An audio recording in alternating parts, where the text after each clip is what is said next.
இன்றைக்கி நான் சமைக்கிறப்ப ஒரு டாபிக் பற்றி பேசணும்னு நினச்சேன். என்னென்னா நிராகரிப்பு. எனக்கு என்ன தெரியுமோ அதை நான் உங்ககிட்ட ஷேர் பண்ணுறேன்.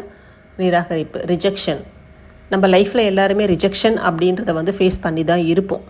எங்கேயோ ஒரு இடத்துல வேலைக்கு இன்டர்வியூ போகிறப்ப, நம்ம பர்சனல் லைஃப்பில், நம்ம ஃபேமிலியில், ஃப்ரெண்ட்ஸ் கிட்ட, எல்லா இடத்துலையும் ஏதோ ஒரு இடத்துல நம்மளை ஒதுக்கியிருப்பாங்க, வேணான்னு சொல்லியிருப்பாங்க.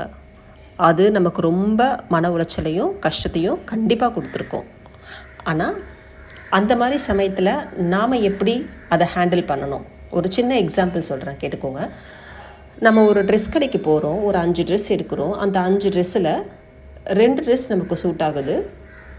ட்ரையல் ரூம் போய் போட்டு பார்த்து செக் பண்ணுறோம். ஏன் சூட் ஆகுது? ஒன்று, அது சைஸ் நமக்கு கரெக்டாக இருந்திருக்கும், அதோட ரேட் நமக்கு கம்ஃபர்டபுளாக இருந்திருக்கும்,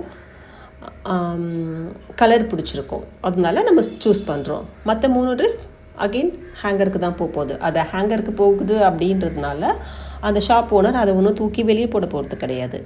அதை வேறு யாராவது பார்க்க போகிறாங்க, வேறு யாராவது வாங்க தான் போகிறாங்க, அது வேறு யாருக்காவது பிடிக்க தான் போகுது, அது சேல்ஸ் ஆக தான் செய்யும்.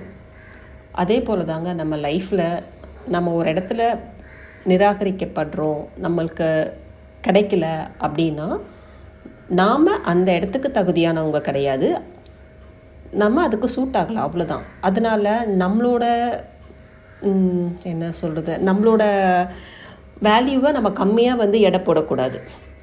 நம்மளை நாம் குறைவாக எடை போடக்கூடாது.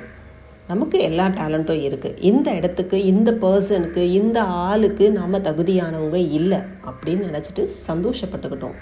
ஒரு விஷயம் ஞாபகம் வச்சுக்கோங்க, ஒரு விஷயம் உங்களை விட்டு போகுது அப்படின்னா அது நல்லதுக்குன்னு நினச்சிக்கோங்க.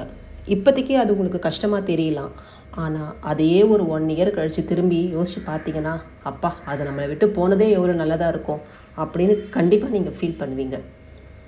ஒரு விஷயம் நம்மளை விட்டு போகுதுன்னா கண்டிப்பாக அது நல்லதுக்கு தான். உங்களுக்கானது ஒன்று, உங்களுக்கு எது தேவையோ, எது சந்தோஷத்தை கொடுக்குமோ, எது கிடைச்சா நீங்கள் ஹாப்பியாக இருப்பீங்களோ, நிம்மதியாக இருப்பீங்களோ, அதை கடவுள் உங்களுக்கு கொடுப்பாரு. அதுதான் உங்களை தேடி வரும். உங்களுக்கு கிடைக்கணும்னு இருக்கிறத யாரும் தடுக்க முடியாது. உங்களுக்கானது மட்டும்தான்.